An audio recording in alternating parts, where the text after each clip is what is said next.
Dog, use promo code alarm. They'll match you up to $100. I have a cup for Cooper Cup, I guess. Make sure when you're at the Cheesecake Factory, instead of paying a tip, just write alarm in there. I'm like MacGyver with running back. Yeah, that's pretty true. That's true, and yeah, that's true. Okay, I'm getting word. We might get Joe Burrow in here. Hey, Joe! No, I'm not drafting anyone at all. I'm not going to, so quit asking. I've got information, man.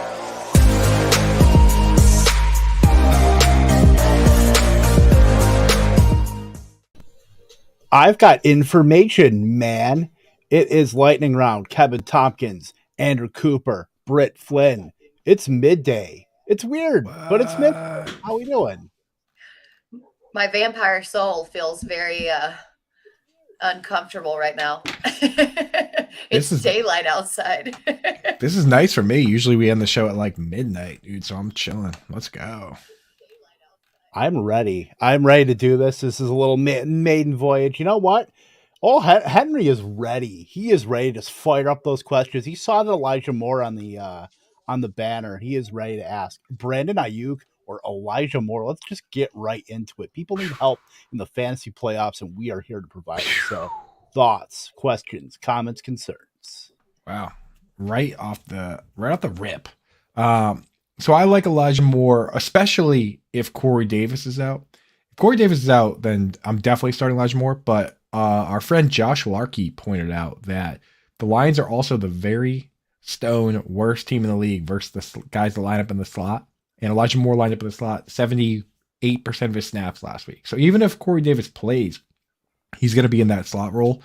If the problem is you have to decide tonight. Right. So for me, I'm probably just going to lean into Elijah Moore. Ayuk playing with Brock Purdy. There's no Debo to take the heat off him. It should be a low scoring game. I'm not sure I trust it. How do you guys feel? Well, and Seattle, despite being really terrible against the run, has actually been really effective at containing wide receivers. And it's probably just because they are so bad against the run that's all anybody game scripts them for, is just a run. But as far as fantasy points allowed, I think they rank 26th or 27th in fantasy points per game allowed to the wide receiver. And I don't know if Brock Purdy is anything more than a game manager. I really just think this is going to be a McCaffrey game, run it down your throat. Whereas the Jets are probably going to have to throw a little bit more than you think. That game's got one of the highest over-unders of the entire slate. It's going to be closer than people think. So yeah, Elijah Moore for me as well. Yeah, we're going to talk a little about Elijah Moore. Apparently, just going to hit it now and just get all our talking points out immediately. But yeah, I'm fully in on Elijah Moore. He hit 90% route share for the first time since the going public with wanting to be traded. So it looks like he does not have that doghouse in him anymore with old Bob Sal. Well, man, Coop looked like you wanted to throw something in. Corey Davis played 9 snaps, though. You know what I mean? That's the problem. It's the Corey Davis plays split end. He plays slot, so he comes out for 2 wide receiver sets. That's the one thing in that equation. Well, even if he goes down about like 80%, I'm still in just based on the matchup. The matchup is what does it. Yep. I'm with you. Well, it was only 82% last week. I mean, just barely at that threshold, and he still had 10 targets. So, yeah, and Brock sorry, go ahead. I was going to say, and that was with Mike White going out of the game several times. Mm. Like that guy must be made of silly putty. Yeah, some sort of gelatin, dude. I would have been dead if I got hit by Matt Milano like that. Like there would have been ribs everywhere. He's folded up like the tables they jump on. I swear. Yeah, it's crazy. Yeah, it was like that episode of The Simpsons where Homer was he toured with the Smashing Pumpkins and he got the cannon shot in his stomach. That was pretty much Mike White repeatedly last week. But yeah, Scamper's in with the wide receiver 5 news break. River Craycraft officially doubtful, just like Brock Purdy's downfield passing. Adjust your ranks. Adjust your ranks, yeah. I bet River Craycraft would have more of a 5.2 yard ADOT too, just like Brock Purdy. But let me ask you guys real quick on tonight's game. If you were going to start, speaking of the guys down the depth chart, if you're going to start a wide receiver that isn't Brandon Ayuk, are you gonna go with Juwan Jennings or you go with Ray McLeod? I like Jennings more, but then the kind of weird conspiracy theorist in me wants to go McLeod because he did get those, practice snaps with Purdy before Purdy was elevated. Um, yeah, man, I don't know. Does it That's have tough. to be a 49er? Yes. No, it doesn't. It can be Marquise Goodwin. You can sneak The him in there. Revenge game. I do have Goodwin in a Kyle couple DFS lineups. Kyle for sure. Juszczyk game? Could be. Yeah, the double up on McCaffrey and then Juszczyk. It's That'd be against this wild. defense. Why not? Wild Oy move. vey. Oy I love vey. it. That's all I gotta say. All right. So This is yeah, when we go off the rails. We don't go off the rails late at night. We go off the rails in the middle of the day. yeah, we're already we're not even we're off the reservation if we're doing anything. But so we were supposed to do this last night. Had a little life happening, but we are here. Certainly the daytime. We're gonna talk about some players that either we can trust or are dust. Trust or dust, a little synergy going on there with the rhyming conventions there. But let's get right into some, I would say, some borderline options that, depending on how they've done recently or their matchup, maybe they're guys that we can certainly talk about and discuss and kind of hammer it out either way. So the first one, probably, if you go back to the beginning of the season, just doesn't seem like a guy that we'd have to ask this question about, but Tom Brady. Buccaneers have not been good. I mean, you're getting the pass attempts. You're getting like 55 pass attempts, at least in week 14 from Tom Brady. Didn't really amount to much. It got blown out. So what do you guys think about Tom Brady versus Cincinnati? I mean, I know they don't have Chidobe Awuzie, but it really doesn't matter, it seems like, with the opponents that Brady's facing, because that whole Buccaneers team is just out of sorts. It really, trickles down to Mike Evans. Godwin's been fine, but even he's not immune. Britt, what do you think about the Buccaneers as a whole, and then just trickling down to Tom Brady, starting him this week in your fantasy playoffs? I think that the loss of Tristan Wirfs has really just made this entire offense even more discombobulated than it was early on in the season. And the Bengals defense has been pretty good. I mean, I thought that losing Awuzie that they would kind of crumble, but they haven't. It seems like after Eli Apple got cooked last season that he took that personally because his numbers have been way up in coverage this year. And the Bengals have only allowed 14.2 fantasy points per game to opposing quarterbacks. I mean, that's crazy to me, but that's what the numbers say. The yardage totals are fine, but when it comes to actual scoring, they're not really giving that up. And like you said, Brady's attempted over 50 passes per game in the past 2 games and still really hasn't done much with it. So I don't think that he's going to hit that 50 pass threshold this week. And you're screwed even if he does, I think. So yeah, Brady is a dust for me. Coop? Yeah, I mean, it depends kind of how we're defining it. Like if we're saying, do I think he's a top 12 QB this week? And that is how we define trust, then I technically would say he is. I have him like right at the edge just because I like him better than guys like Aaron Rodgers, for instance. I'm not going to start Tyler Huntley. I don't really like Derek Carr versus the Patriots, right? So like I kind of would have him right at that fringe, I would probably lean into guys like Deshaun Watson or Trevor Lawrence more, but I have him on the edge there. If you look at his games, he comes close to 300 yards, throws a couple touchdowns most instances. The 49ers are just the best defense in the league. So I don't think what we saw last week is indicative of what you're going to get from him. But obviously there's just a bunch of guys that are higher upside that you got to go with, like guys like Cousins, Burrow, Herbert, any of the mobile guys. So if we're saying that, trust him to be elite, then no, he would be dust. So it's, for me, I have him probably right around the fringe QB1 range where you got decisions to make, right? Like Kev, for instance, for you, would you start Deshaun Watson or you start Tom Brady? Watson, without a thought. It's just the mobile quarterback aspect. I mean, that's kind of the tiebreaker right there. So, I mean, so that game's supposed to be super, super low scoring though. I worry about that. Yeah. Now I was going to flip that on you. Brady or Jared Goff?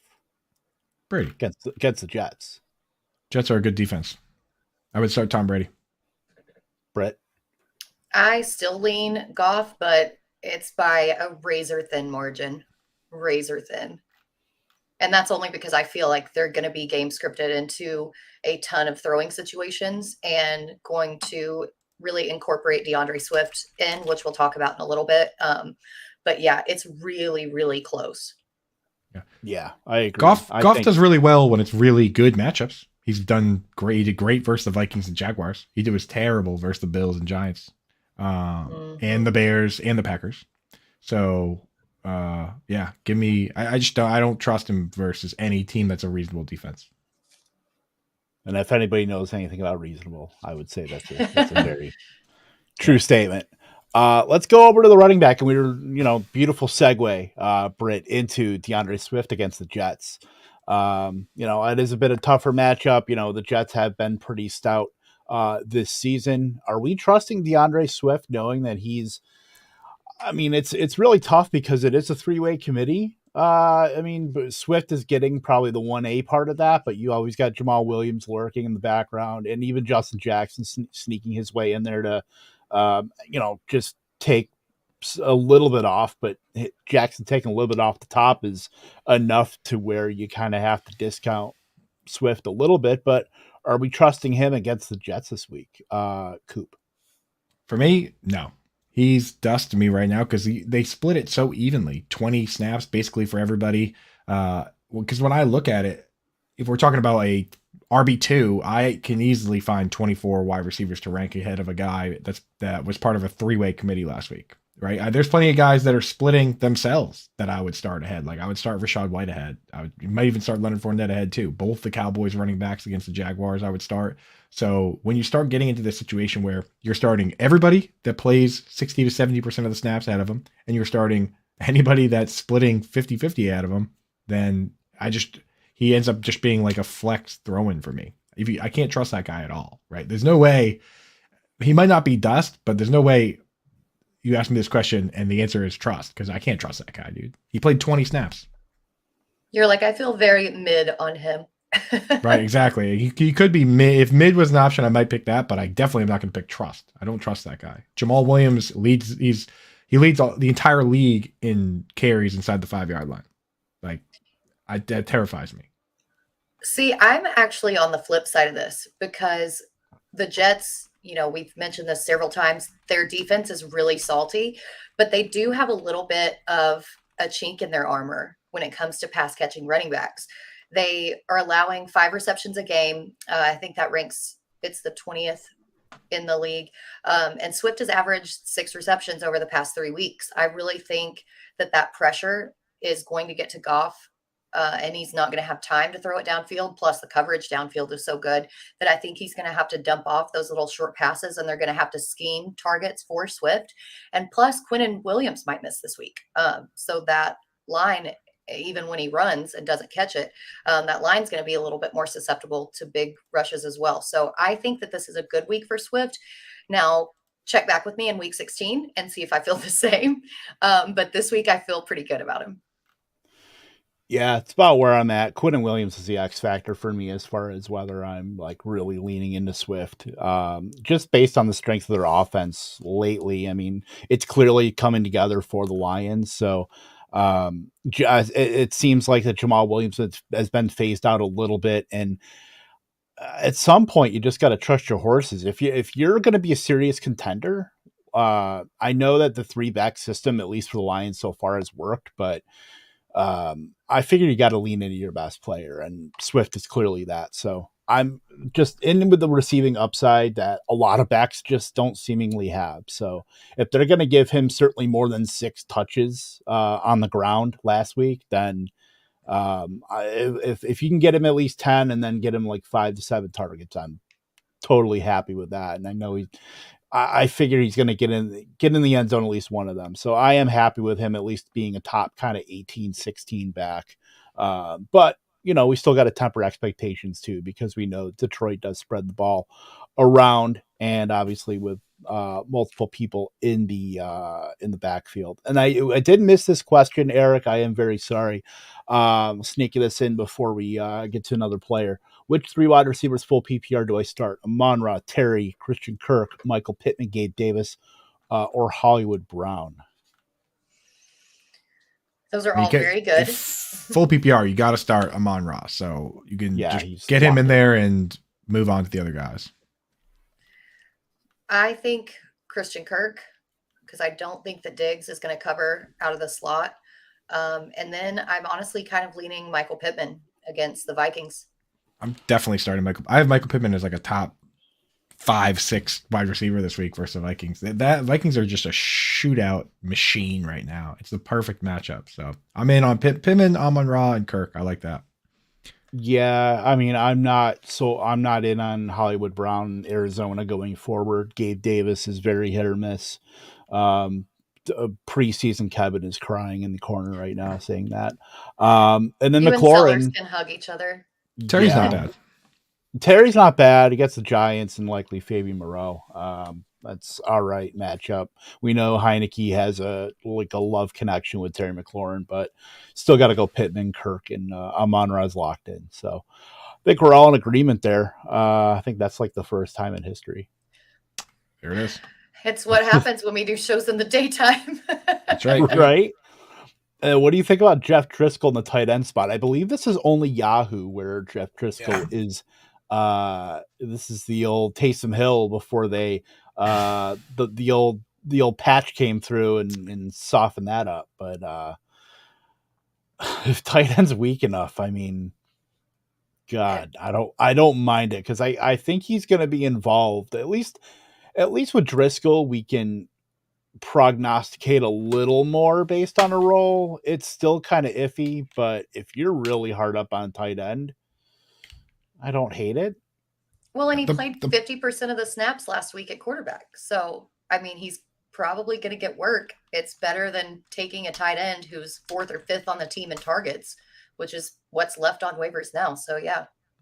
Yeah, if you're just picking, if you don't have a tight end that's top like 15, 16, 17 that actually gets consistent targets week to week, then go for it. Just know that like sometimes in these situations, they put a guy out there and he tries to run and gets stuffed. I mean, we see what Taysom Hill. He goes out there, gets stuffed, doesn't work, and then they just say, "Oh, let's just use our real quarterback," right? And then he does nothing. So for me, those players, Taysom Hill, Jeff Driscoll, that's a decision you have to make for yourself because you have to live with the outcome if the guy doesn't play. And there's a real possibility he doesn't play because he's a backup quarterback. So just keep that in mind when you start guys like that. That you're chasing upside, and your season might end if the guy doesn't play, or if he has like 3 carries for 10 yards.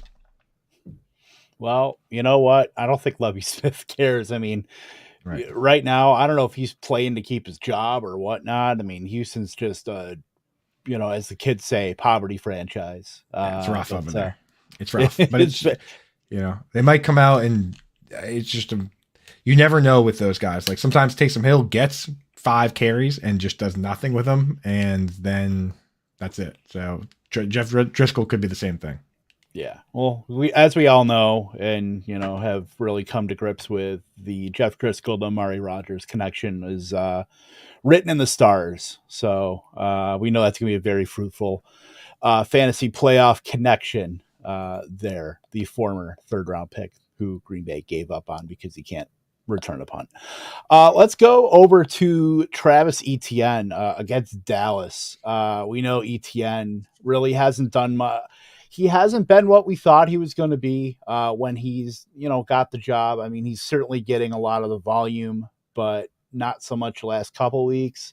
And the receiving component hasn't really come with.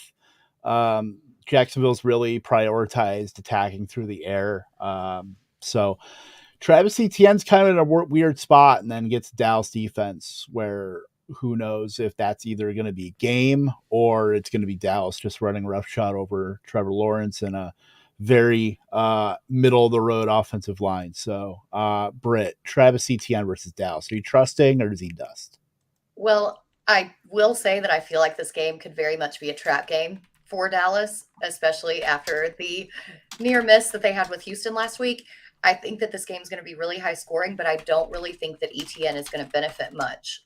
Dallas is allowing the 5th fewest running back receptions per game, and that's really where Etienne has gotten most of his value. I think it's going to be so back and forth that the run is going to kind of be game scripted out. And I think it's going to be done through the deep ball and Christian Kirk. I really don't think those short little check downs are going to happen. And so, yeah, I think that ETN is dust this week. Yeah, for me, I'm starting him everywhere I have him. I can't go away from a guy like this where if you look at the running back leaders in percentage of snaps played, right? Saquon's ahead of everyone at 79%. Nobody else is ahead over 75, right? So you got like Dalvin, Josh Jacobs, they play 74 or so percent. And then after that, no one's over 70% really. Like, the guys that lead the league play 70% or so of the snaps over the last however many games, right? Excluding the game where ETN got banged up. This is going back to week 7. ETN's played 80%, 79%, 81%, 78%, 88%, 75%. His usage is up there with the top running backs in the league. That gives you a certain level of floor where I just don't see a way where I look at a fantasy lineup where I have 2 RB spots and a flex and I can't find a spot for a running back that's playing 75% of the snaps. So for me, I'm just finding a way to get him in my lineup. RB1, RB2, doesn't matter. Like he'll be in my lineup. So that is a guy I trust simply based on the usage you get from playing 3/4 of every single game. So for me, I would trust the guy. Matchup be damned. Like usage over matchup for me in most instances. If I have 4 of those guys, right? Like let's say I have Saquon and Jonathan Taylor and Dalvin Cook, then I can bench him. But I mean, like that's a different story. For me, like considering that the vast majority of the backs in the league play 60% or less, give me the guy playing 88% the other night. Yeah, it's a very tough proposition to sit him. You're kind of invested at this point with ETN, so I think no matter what the matchup is, it's like Cooper said, it's very hard to find multiple running backs that you'd comfortably start over him to where you'd put him on your bench. Fact is, I mean, aside from the one game that he left in week 12, he hasn't been a top 24 running back in the last 4 weeks. I mean, I guess if you're including that, and hasn't scored a touchdown since week 9. So it's a bit tougher. I'm kind of stomaching that in King's Classic and hoping the Duke can get in the end zone. But yeah, I think trust just because you're pot committed at this point. That's right. About where I'm at with. Just remember the good times, dude. He had 3 games in a row there with like easily over 100 yards from scrimmage, just 100 yards on the ground. I mean, like it's entirely possible when you get this kind of volume. I know he only had 32 yards last week, but 17 carries. Give me the volume. Give me the volume. I trust him, and I'll go down with the ship. Yeah, he's like James Robinson if James Robinson forgot how to catch a ball. Yeah. Now, Britt, I want to ask you. So, like I know that you made a compelling point as to why he's not going to be like high end RB1. But where do you draw the line? Like, where are you willing to start guys that are splitting versus guys that are getting the full job? Like, I know you being a Cowboys fan, you like Tony Pollard, right? And I think there's a good matchup for him. But, like, are you going to start Cordarrelle Patterson? I'm not going to start Patterson, but I did post on Twitter last night that I'm starting Jerick McKinnon. You would start him over Travis Etienne? I think so. Like, I think his matchup's really good. I'm very matchup biased at this point in the season. I'm very weather situation dependent. It seems like every season, no matter how great somebody has been, that they either get a bad matchup or a bad weather or bad game script or a combination of the 3. So I'm really sensitive to those kinds of things going into these final weeks of the season because everybody has to be like set up to smash. And I don't think that ATN is set up to smash. That's my threshold. Yeah. But you're not worried that like the Texans are terrible versus the run and McKinnon mostly just plays pass downs. You're not worried about that at all? Not really. I think that this game probably is going to get out of hand and they're going to pull Pacheco and then put McKinnon in there to even run a few snaps. So yeah, I'm not really super nervous. Not worried about that. Okay. Yeah. So you would probably find 24 guys to rank ahead of ETN, you think? Probably, yeah. Probably, yeah. All right. But I don't do rankings. I'm not a rankings person. That's fair. I'll That's gut fair. here. I like that. I like that mentality. When I think of upside, it's like unless Pacheco gets hurt, there's no world where they just give all the snaps to McKinnon. That's kind of where I'm thinking about upside, where I think ETN already plays all the snaps. There's a very real possibility that he has like a crazy upside. That's why. But there's a lot of sides to the dice on this one. Yeah. Agreed. I'll hit some of these questions and then we'll get to the next player. Should I start Saints defense or Arizona's this week? Saints have Atlanta and Desmond Ritter's first start. Arizona has the vaunted Denver Broncos offense. Saints, bro. Yeah, it's Saints for me. It's Saints for me too. Hopefully, if Lattimore plays, then even better. But yeah, unless Desmond Ritter is like Steve Young, 3rd round rookie QB playing his first game. Yeah, dude, that's pick city. Seems like the only way that could be a worse matchup is if you're playing the Patriots. Yeah, where they just eat rookie QBs for breakfast. Yeah, Lunch but still, dinner. I mean, Saints are a good defense. They're great defense, in fact. So gotta go that way. Yeah, too bad Andy Dalton can help them out every so often. Who should I start at the flex in a 12-team league? Zay Jones, Hollywood Brown, Gabe Davis, Elijah Moore, full PPR. I kept going Zay Jones here. I know it's Dallas still, but Zay Jones has really been a nice compliment to Christian Kirk, and I think he's got a slight edge over Elijah Moore, who certainly give some consideration to. We talked about a few minutes ago about Hollywood Brown and Gabe Davis. At least me, kind of being out on both. But I would take Zay over here to full PPR. What do you guys think? Yeah, it worries me a little bit that I think that Zay Jones is going to draw coverage from Trayvon Diggs, because Diggs doesn't really play out of the slot that much. But this game is going to be so high flying and back and forth that I think that Jones is still going to get the targets. We know that Diggs is susceptible to giving up deep balls and getting torched in coverage from time to time. So I still think that Jones will get his. Yeah, the good news is that the two guys I like out of that group best, Zay Jones and Elijah Moore, they both play at 1:00 on Sunday. You don't have to make Saturday decisions or anything like that. So I would just wait and see if Corey Davis is playing. If Corey Davis is out, I'll start Elijah Moore. If Corey Davis is playing, I'd start Zay Jones, and just keep it simple for yourself. Bada boom, bada bing. There you go. Pretty cut and dry, I'd say. Trevor Lawrence or Deshaun Watson. And Watson does play on Saturday too. So yeah. And dude, the thing with Watson, that game is supposed to be so bad. Like the over-under for that game is 37 points. I don't know, man. And Trevor Lawrence has looked really good, but he also gets the Cowboys, which is a really good defense. Where are you guys feeling? The over-under, basically 10 more points are expected to be scored in that Cowboys game than the Ravens Browns game. Well, and Dallas's defense looks good on paper because they've been good so far up until this point, but they lost Anthony Brown 2 weeks ago. They lost Jonathan Hankins last week. I mean, they're losing pieces left and right. Deron Bland is starting at cornerback. I mean, that's a very, very exploitable matchup. So far, he's allowed 77% of targets thrown his way to be caught. I mean, it's Lawrence all day for me. That's like all of them. Yeah, That's way too damn near. That's like terrible, dude. Jeez. yeah. Yeah, my dad was like, I like him. And I was like, Dad, Uh-uh. you might like him, but have you seen the numbers? Have you seen the stats? Your dad's like, he's getting a lot of tackles.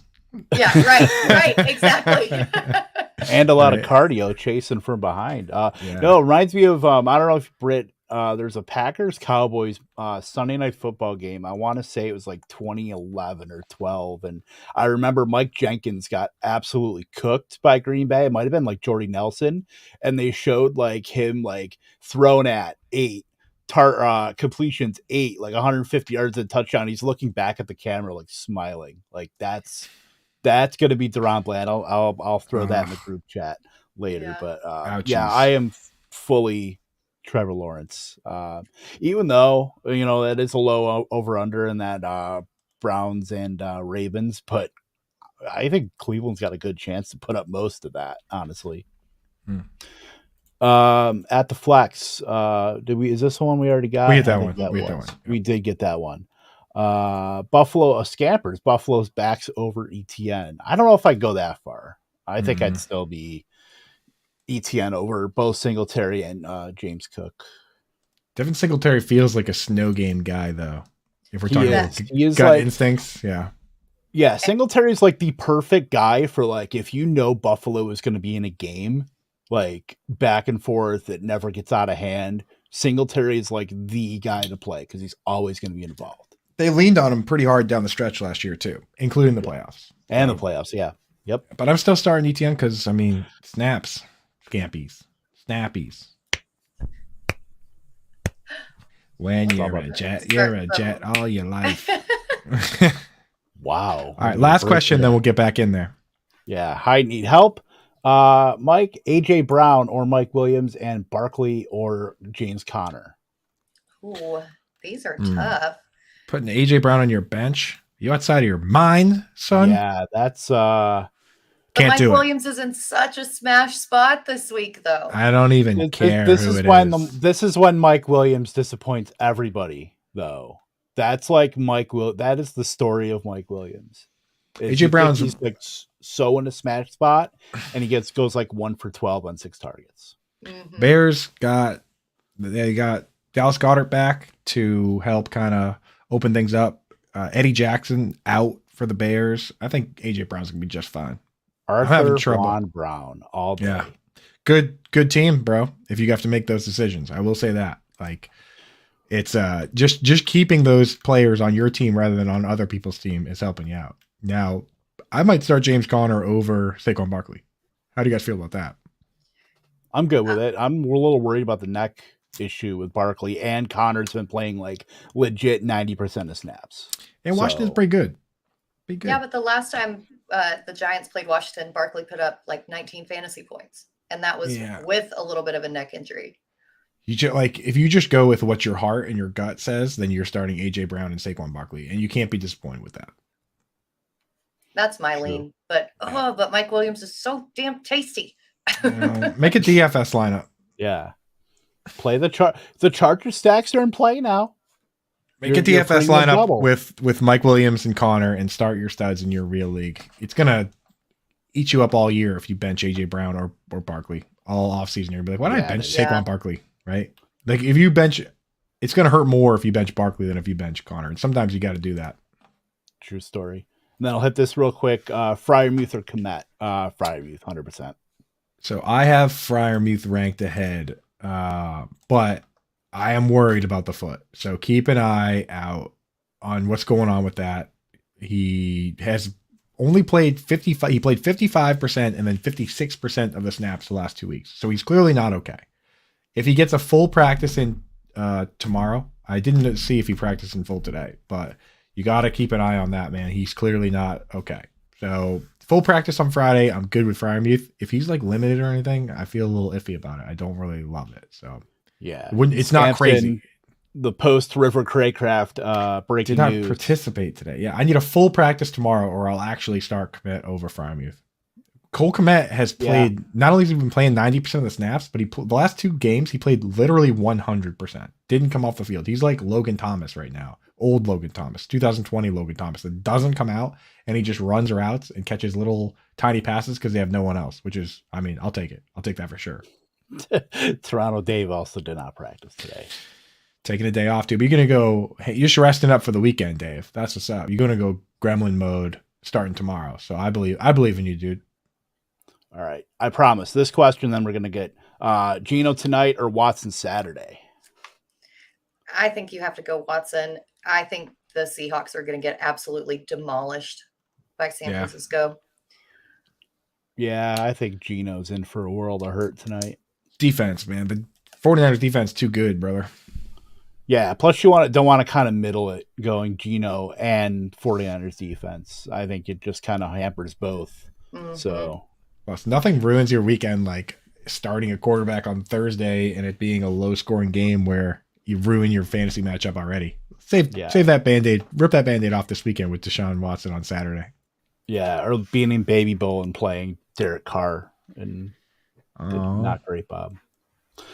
It's all good. Still gonna beat the Nortons and win. Call my shot now.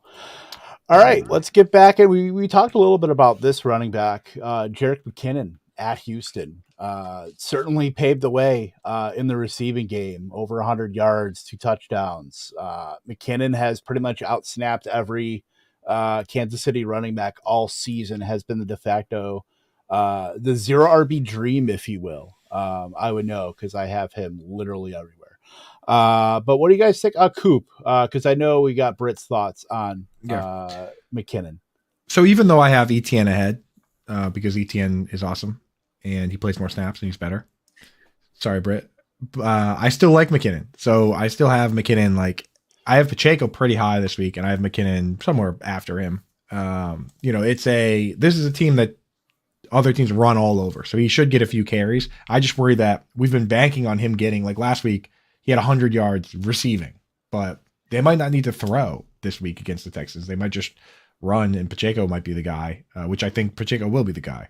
But that doesn't mean McKinnon can't be the Kareem Hunt of yesteryear, where he gets his carries and he does a little something, and he's a reliable back end RB2 or flex play. I'm just not going to start him I wouldn't start him in like a DFS, because you need an injury to the other guy. There's no world where they just give one guy like 30 carries and the other guy gets like 10. You know what I mean? Whenever it's a split situation, they kind of hurt each other unless there's an injury. So I'm not going to try and win a DFS tournament with that play, but I'll get him in a lineup in a real league because he's got a pretty decent floor, right? We've seen it.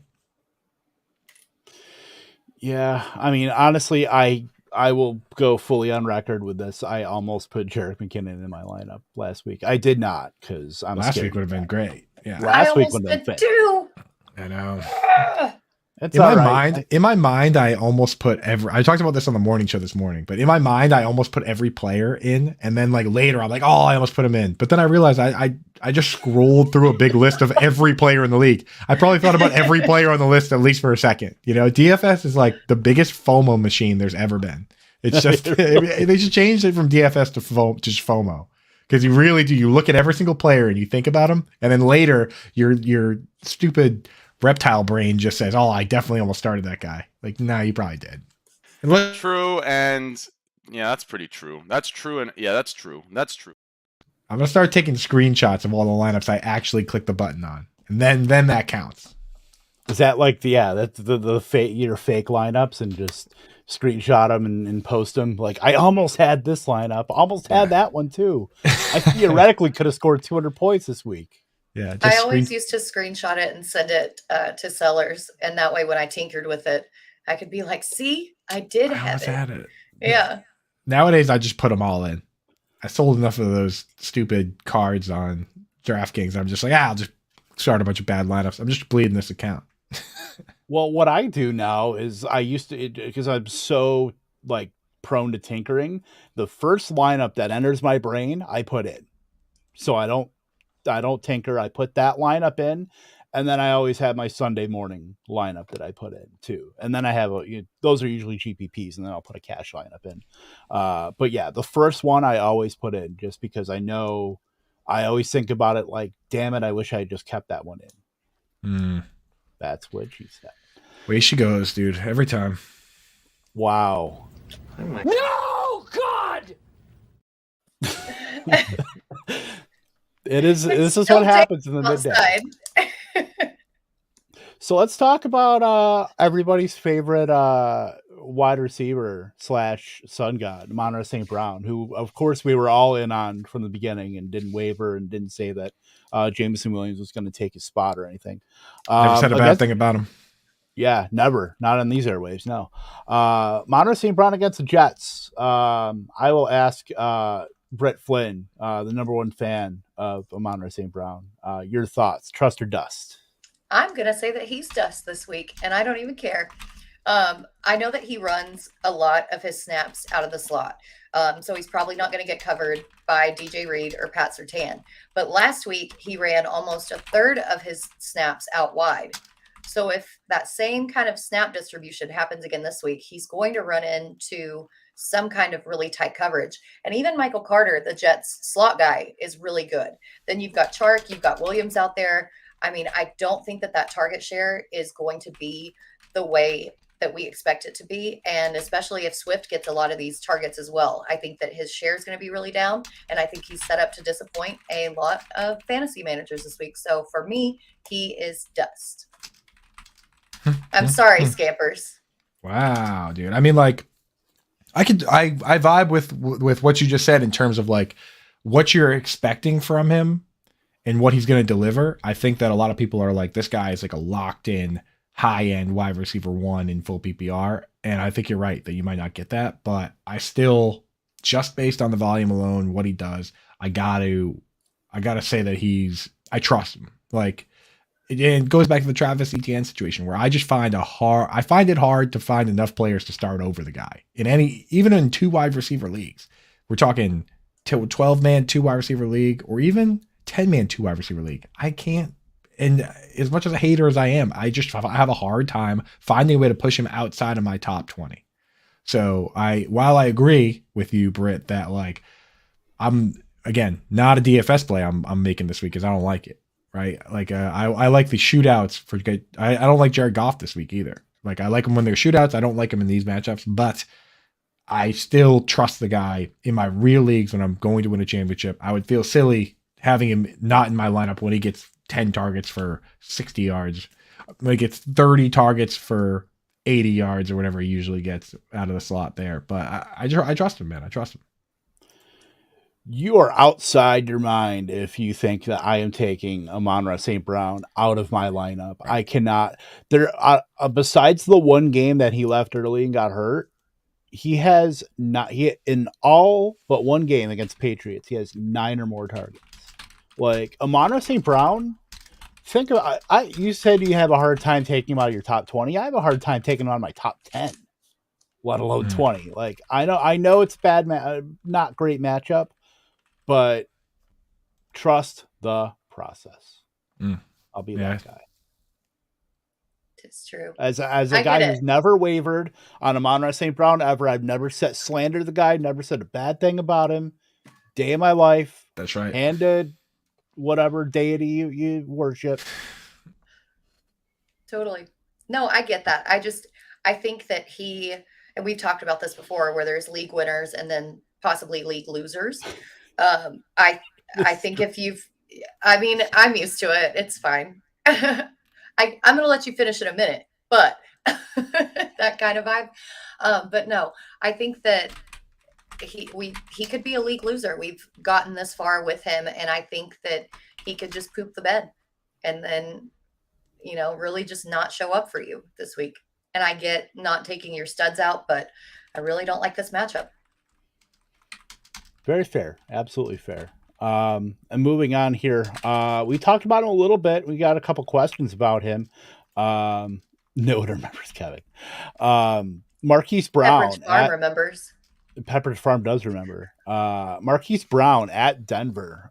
We know that Monday Night Football pretty much kicked off with Kyler Murray going down with a non-contact, and he's going to be out for the season. Now it's the Colt McCoy experience, and Arizona just kind of wants to take a knee on the rest of the season, it feels like.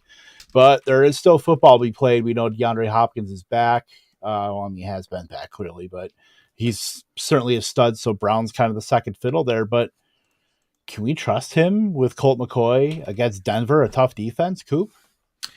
Nah, dude, I think I gotta say dust here. And the thing is, I'm a big snap count guy. I like chasing the guys that play the full game, which he does.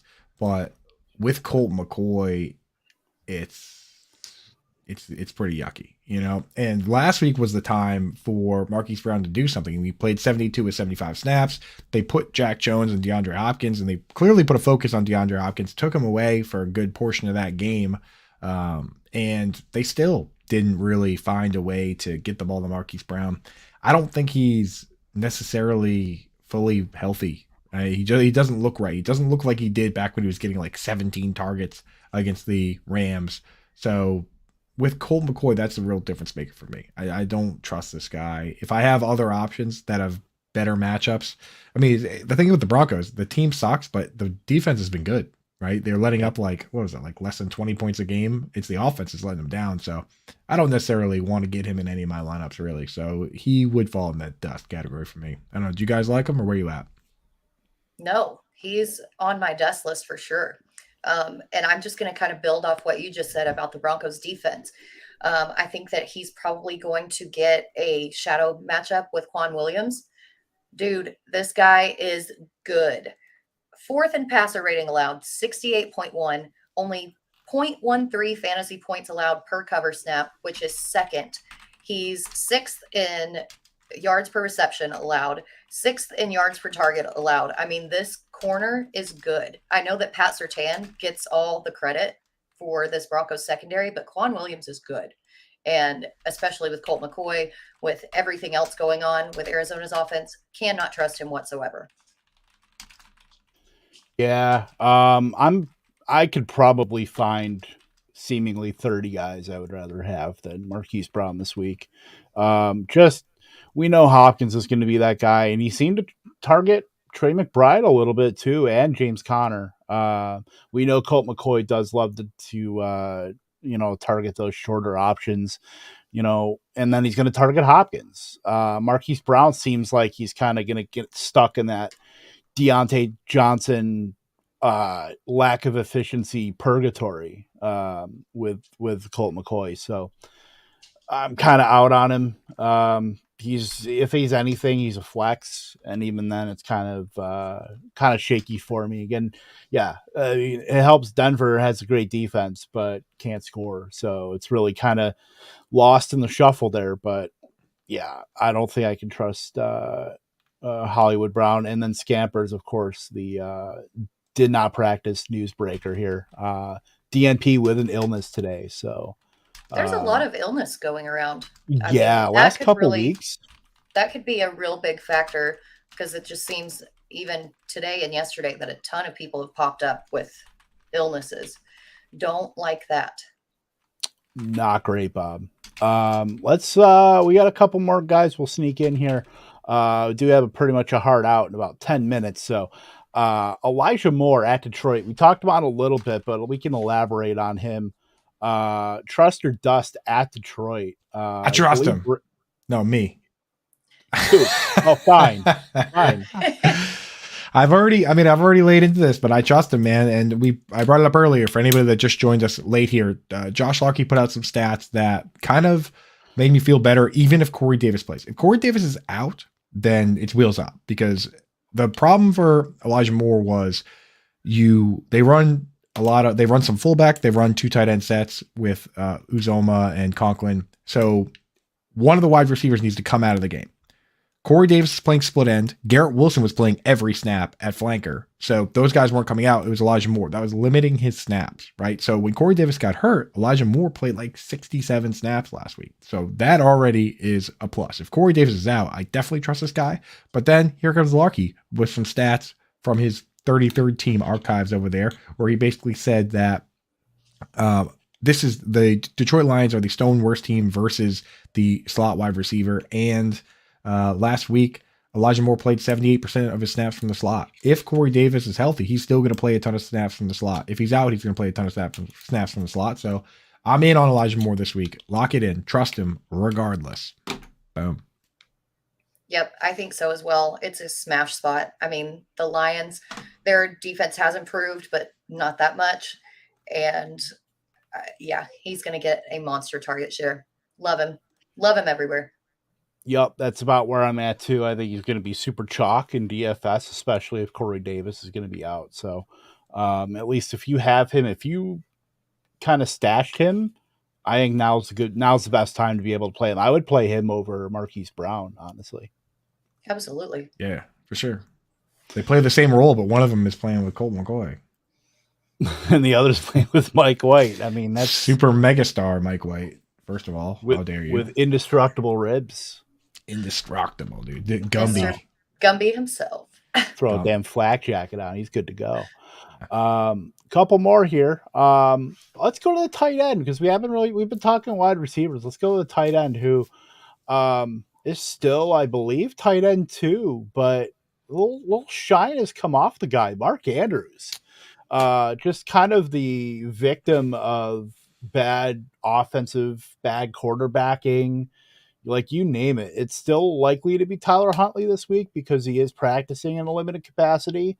But there is always that, that kind of glimmer where it could be Anthony Brown, and it could get even grosser or more gross, depending on if you're an English major or not, and you want to come at me for that. But Coop, as the tight end guru, I'll go Like- last. I'll go last on this one. I'm going to defer to you guys. I want to hear you guys Okay. first before All I right, weigh in. Britt. Plus, I also cut Britt pretty aggressively last You time. really so did. It's Britt's turn to aggressively cut me on this one. Go ahead, And Britt. Hit no, me. I really First don't miss even deepest. I don't really have that much to say on Mark Andrews. I think he's been a huge disappointment since week 6 or 7. He hasn't done much at all. We thought that last week that Tyler Huntley was going to benefit him because we saw last year how his target share increased with Huntley. Didn't happen. And then again, we've got a low over-under game with not a lot of action expected to happen. Potentially some bad weather. There actually might be some snow moving into the forecast. I don't like it this week at all. I don't think that you can trust him, which sucks. But Whoa. Yeah, I mean, the entire Ravens, just the offensive environment has been pretty putrid outside of like J.K. Dobbins last week. So it's very hard to trust. When you're surrounded by the Devin Duvernays and the Demarcus Robinsons, you'd figure a guy like Mark Andrews could just step up and lead the charge for that group. But really, he's just kind of been in the background. He has I'm looking at the last 6 games he's played outside of week 9 that he missed. I believe he only has 2 top 10 finishes. I mean, that's not what you drafted him for. He had 2, let's see, the first 6 weeks, he had 4 top 3 finishes. He's clearly the last 6 weeks he's played has not been the same guy that you drafted in the 3rd round or 2nd round. So it's very tough to trust him. I think, like I said before about ETN, you are pot committed. You kind of have to play him just because it's Mark Andrews. He can pop off at any time, but the floor just got lower for him. I mean, it's tough scene out there. you hate to see it. Coop, I'm starting him everywhere I have him, and I trust him you kind of have implicitly. Just the guy plays all the snaps. He runs all the routes. He literally has not pass blocked on a single pass play this entire year. I mean, he's still giving you 8, 7, 7, 6 targets the last few games, which is not nothing. It's it's actually not a great matchup, but it's just a matter of like, who are you going to put in over this guy? You're going to feel like such a fool if you come this far, making the playoffs with Mark Andrews, and then you try and get too cute and start like Chiga Conquo or something over him. Like Chig's playing like 50% of the snaps. This guy's a focal point of the offense. Tyler Huntley's going to be playing. You got to put him in there. There's only maybe a handful of guys you can even consider. Obviously, if you have Kelsey and Andrews, you start Kelsey or whatever. Maybe if you have like a Dalton Schultz and you like his matchup, or you want to start him in DFS because he's cheaper in DFS, go right ahead. But for the most part, you're starting this guy. Getting him in there. You're not starting Jeff Driscoll, some dumb truck backup quarterback. Mark Andrews and Mitchell Wilcox, full PPR. Got to get Mitchell Wilcox in there, dude. Guy's a super duper megastar. Ran like a 4.9 840. So you gotta go Mitchell Wilcox there. No, you start Mark Andrews. That's what you do. You start Mark Andrews, and if you lose, then you lost doing the right thing and the valiant thing. Good for you. The Good old moral victory. That's right. There's Dude. no honor in Chiga Conquo, apparently. That's right, dude. Don't go down. Don't go down like a coward. Get Mark Andrews in there. 90% of the snaps. Leads the league. I mean, he still is either 1 or 2 in like every underlying metric we care about. Snap share, route participation, target share, like you name it. Like, and it's like, because we did this with Darren Waller a couple of years ago, where it's like people were like, oh, when is he going to be good? And then he would have a game where he would come out and have 150 yards and 2 touchdowns. And you'd be like, oh yeah, that's why I start that guy. 50 yards doesn't look like a good game for Mark Andrews because of what we expect, but 63 yards, 50 yards, 53 yards, you're pumped about that when you start anybody else. Ask the people that have been starting Greg Dulcich and Evan Ingram if they would be happy with 6 receptions for 63 yards. You'd be fired up, bro. Mark Andrews is in your lineup, no matter what. Get it done. Oh man. We're not here for the Greg Dulcich slander, okay? I'm just saying, like, you're like great when that's the thing. Like Mark Andrews has targets, bro. Mark Andrews has 8 targets, 6 receptions, 63 yards, and we're all crying our eyes out. Then when Greg Dulcich has his best game of the year, which is 6 catches for 85 yards, it's like everyone's like, yay, we did it. It's like that's the same game, bro. Give me Mark Andrews. His upside's way higher than pretty much everybody else except for Travis Kelce. Don't be surprised when he comes out and has 2 touchdowns this week because he's Mark Andrews. And you're like, oh my God, Mark Andrews is good? I knew that. take the L and blame it on the player like a true hero, and go and add him on Twitter as well. That's right, Scamp. You get it, dude. Yeah, definitely make sure to add him. That is what you do. That is what you do. You take that L and then you complain for the rest of the season. Yep. For the rest of the year. Forget it. Till next. Never let him forget it. Till next September. It's gonna be like me with DeAndre Hopkins, except he already blocked me on Twitter. Sellers, get out of here, sellers. No one's doing that. I like Chig. I like Chig, but like if you had Chig, if you had Johnny Smith, Chig, if you could somehow start Chig plus Austin Hooper, that would give you the upside of Mark Andrews. Oh my God, I'd rather start Michael Pruitt. If you could start Tennessee tight end position as one thing, then that would be the equivalent of what the upside Mark Andrews has. So get out of here with that. Mark Andrews is about to go ham. Just to prove the haters wrong. That ain't kosher. All right. One more. One more. Drake London at New Orleans. There's a little bit of a caveat because we don't know if Marcus Lattimore will be playing or not. But Britt, trust or dust on Drake London with Desmond Ridder at quarterback against New Orleans? No, I think he's dust. You can't really trust the passing volume and then a rookie quarterback. No, he's dust. Couldn't trust him before. Couldn't trust him before with the guy that had been playing all year. Now you get some random dude, some kid that has never played coming out of bye week. Dust me on that. Can't do it. I don't know if it's just the ageist in me, but I did say trust, but to an extent, because I think if Lattimore is out, I think that opens the door for at least a little bit. I feel like Desmond Ridder is we don't know this clear. It's his first start in the NFL. We don't know who he's going to just lock onto immediately, but why can't Drake London be our generation's Alec Pierce in Cincinnati? No. Nobody says that. Okay. I guess I have some options. Fetch happen, Kevin. Desmond Ridder could be our generation's Brock Purdy. Yeah. If he's lucky.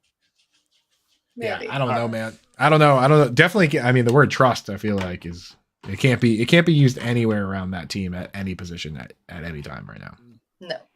Except for Michael Pruitt. Unless you want to say you trust Parker Hesse to play a ton of snaps and do nothing. I trust Felipe Franks. That's the Jeff Driscoll we all need. Right? Imagine our generation. What if he has the best hybrid QB tight end week? Logan Thomas, that's my bet for the best hybrid former QB tight end mashup play. Is Blake Bell still rattling around on the roster? Yeah, wasn't he with Dallas for a little bit? I'm gonna throw Jelani Woods in there. Sweet Jelani. Dude, he went right back in the bottle. That annoyed me so much. Yeah, he did. Kylan Granson, such a go away, dude. Go away. I used to like you, Kylan. Now Jelani's my best friend. It's hard to put a guy back in the bottle, but Colts are gonna do it. Jeff Saturday, I guess, is the one that put that cork on there. All right, we're gonna get out of here now. So again, this is a midday stream. Doesn't really happen that often, but we're certainly thankful if you tuned in with us here. Throw a like, throw a subscribe if you haven't. Helps us feed our kids because we all have kids, I'm sure. Britt, Dogs. Coop, anything else before we get out of here? No, I gotta go. Yeah, I just want to tell everybody good luck. And if you guys are still around, catch me on Better Sports in 20 minutes. So I will be doing that. Absolutely. We're getting out of here. For Britt Flinn, for Andrew Cooper, I'm Kevin Tompkins, and we will say a big fat toodles.